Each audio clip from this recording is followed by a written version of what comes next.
If you look at a map, the Caspian looks like a sea, something that should connect to the rest of the world, but it doesn't. It's completely landlocked, cut off from every ocean on Earth, and that raises a deceptively simple question. What is the Caspian really? The answer to that question isn't just an entry in a textbook. It determines who controls vast energy reserves, who has military access, and how 5 countries divide one of the most contested bodies of water on the planet. And now, there's another problem, one that could change the situation irreversibly. So before we can understand who controls it, we need to understand what it is, and why no one can agree. The Caspian Sea is flanked by Russia, Iran, Turkmenistan, Azerbaijan, and Kazakhstan. Each of them wants it. It's too large to ignore, too valuable to leave undefined, and too unusual to classify cleanly. It's salty. Though not as salty as the ocean, it has waves, currents, and ecosystems that resemble a sea, but geographically, it's trapped inside a continent, and that contradiction is where the problem begins. Millions of years ago, the Caspian wasn't isolated at all. It was part of a much larger ocean system stretching across what is now Europe and Asia. Tectonic shifts gradually sealed it off until the water that once connected to the world became trapped inland. What remained wasn't quite a lake, and wasn't quite a sea. Water levels rose and fell, salinity shifted, shorelines moved, and that instability never really stopped. Long before modern borders existed, competing empires and local khans sought control. European traders navigated political alliances and, bribed local authorities to secure access to early oil wells and trade routes. Even in the 10th century, oil was being extracted for lighting, medicine, and industrial purposes. This set a pattern. Empires came and went, but no one maintained full control. That lack of a single controlling authority would honestly define the region's future.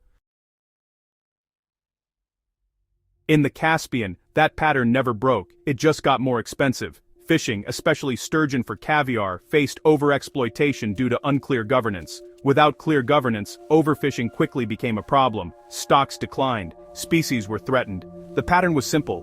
When rules are unclear, everyone takes as much as they can.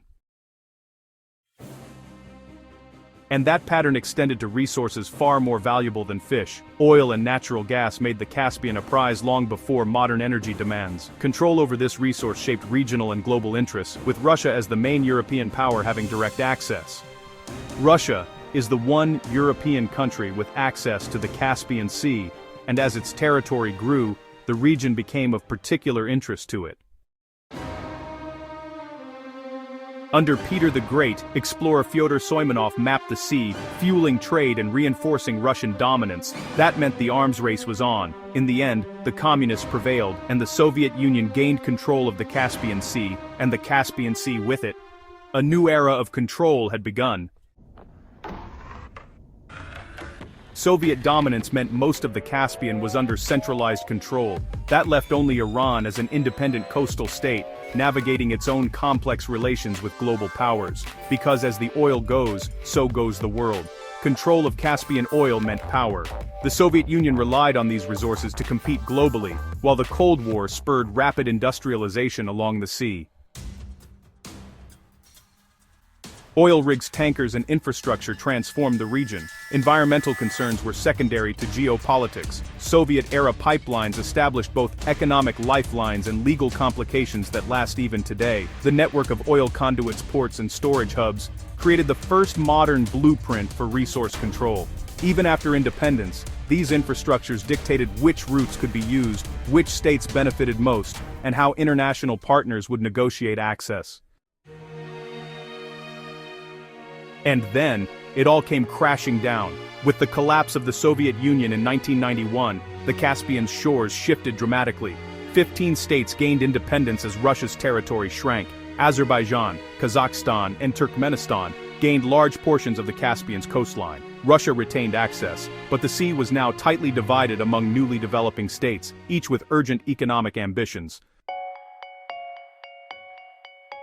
People started eyeing the region with, opportunistic eyes.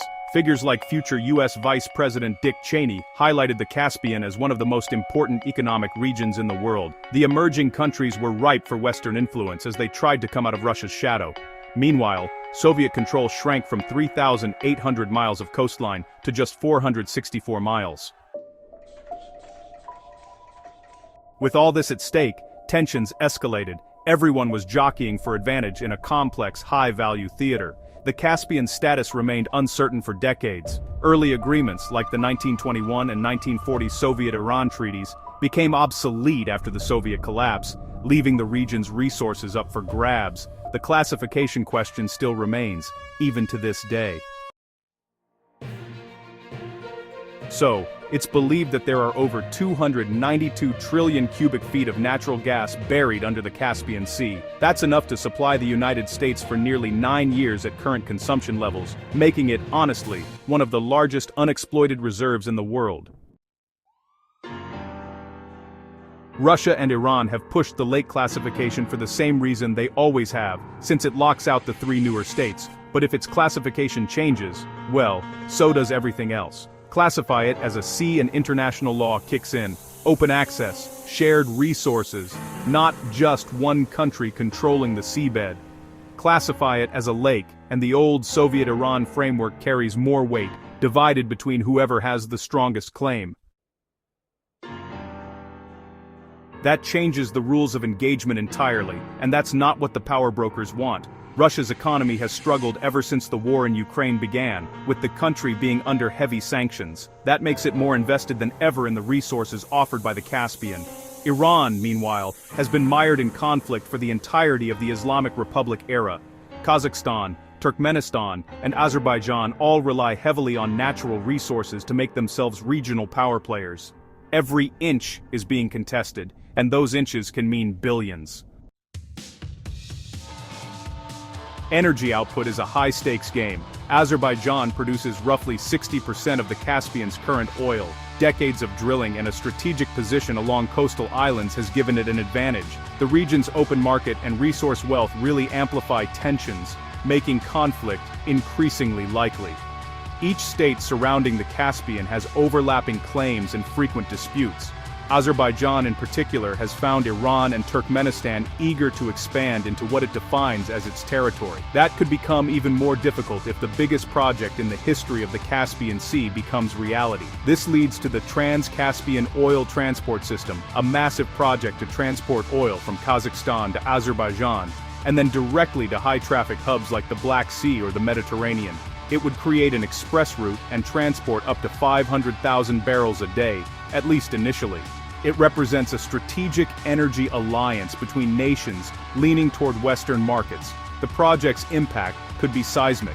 By bypassing traditional Russian and Iranian routes, it threatens to alter regional leverage when it comes to energy pricing and political influence. Environmental concerns are also significant. Undersea construction may disturb ecosystems while increasing tanker traffic, but the pipeline would leave other power players out in the cold. Both Russia and Iran have expressed their opposition to the project. It bypasses their influence and potentially shifts regional leverage toward Azerbaijan and Kazakhstan. Despite planning since 2005, logistical, political, and environmental hurdles have slowed progress. The project is largely unrealized, but still a focal point of tension. The uncertainty around this project amplifies the region's fragility. Every proposed route reshapes political, economic, and military calculations.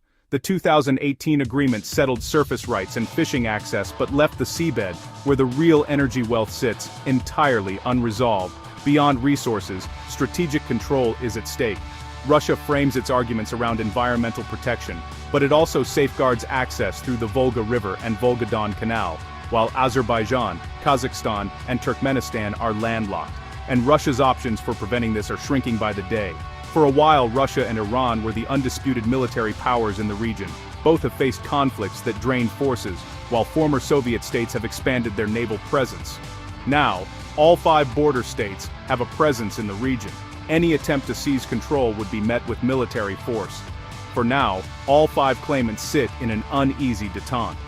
With 5 different claims to the Caspian Sea, some countries have made separate agreements. Russia, Kazakhstan, and Azerbaijan all have bilateral agreements with each other based on median lines. No one gets exactly what they want, but everyone gets a little. Azerbaijan and Turkmenistan contest a shared field. though tensions remain mostly diplomatic. The same can't be said for Iran. They take a more aggressive stance. The Islamic Republic has multiple low-intensity disputes in the Caspian. Azerbaijani reports of Iranian patrol boats firing on exploration vessels underscore this tension. Iran is playing hardball in negotiations as well. They are demanding a unified agreement between all 5 countries and an equal share of Caspian Sea rights. But there's still one massive elephant in the room. The seabed remains undetermined in terms of territory, and that's one of the richest sources of energy. The agreements cover only the simpler surface-level issues. Water ignores borders. 6 rivers cross international borders on the way to the Caspian, unlike the Volga, which is exclusively Russian territory. The Kura River flows through 3 countries, 2 of which, Georgia and Turkey, don't have borders with the Caspian Sea. That makes the process of transporting oil out of the sea even more complicated. Every alternative route brings different diplomatic combinations, and the future of all these countries might hang in the balance. The question of who owns the oil under the Caspian Sea has massive impacts on the global economy. Iran and Russia signed a deal that they thought gave them the edge, but shifting borders changed that. Right now, trillions of dollars remain under the seabed. Each country has a military presence in the region, but that doesn't guarantee dominance, because they're not the only ones with a stake here. There's a silent 6th party in the room, and they might have the biggest investment, because all the countries have made deals with oil processing companies like global conglomerates Shell and ExxonMobil, as well as regional powers like Lukoil. They've invested heavily, and a political shakeup could put those profits at risk. And that means, ironically, the current status quo could be the best for all parties concerned. When everyone has a stake, no one has control. 5 governments and 2 oil multinationals all benefit from the same unresolved question. That's why the classification dispute has lasted 30 years. The answer is worth too much to too many people, and so the delicate balance continues. For now. If a single nation gained dominance over the Caspian, restraints would vanish. Aggressive economic activities could lead to extinction for many species in the waters. A large percentage of the world's oil supply could be locked behind an economic alliance, but that may be changing in a way that can be seen from space. The Caspian Sea is shrinking. It's a slow but persistent threat. Between 2006 and 2024, water levels fell 6.5 feet, 2 meters, to a record low of 95 feet, 29 meters, below sea level. It's estimated it could see a fall of 59 feet, 18 meters, this century. This would be a 25% drop in the sea's total area. As the surface level of the Caspian Sea shrinks, fishing will become harder. Even deep-sea oil drilling might struggle. The platforms are designed with the current sea level in mind. Complicating things even further, this change isn't happening equally. The northeastern sector of the Caspian, which belongs to Kazakhstan, is particularly vulnerable due to the shallow depth and its proximity to desert conditions. Kazakhstan's bustling energy sector makes up a large part of the country's economy. Oil and gas are constantly being transported out of the region, and this might be accelerating the water level erosion, but it's far from the only factor. The big one won't be easy to solve. The Caspian Sea might ultimately fall prey to the crisis that's endangering bodies of water all across the globe. Climate change. Rising temperatures, declining rainfall, and increased evaporation make it more difficult to replenish water. While the ocean levels are rising due to the melting ice caps, there's no such outlet for the Caspian Sea. Unlike oceans, the Caspian has no outlet. Life struggles, and human competition intensifies as water levels drop. Kazakhstan is the first nation to see its share of the Caspian Sea start to shrink. It won't be the last. That means more competition in the region. Economic, political, and ecological pressures are set to rise. This will likely make the situation worse. A conflict between the nations that share the territory is almost inevitable, because when the pie shrinks, people always want their slice first. Thanks for joining me today. I hope you enjoyed the video, and if you want to see more videos like this, then please consider subscribing and turn on notifications. Really does make a difference. Thanks again, and I'll see you next time on Map Secret World.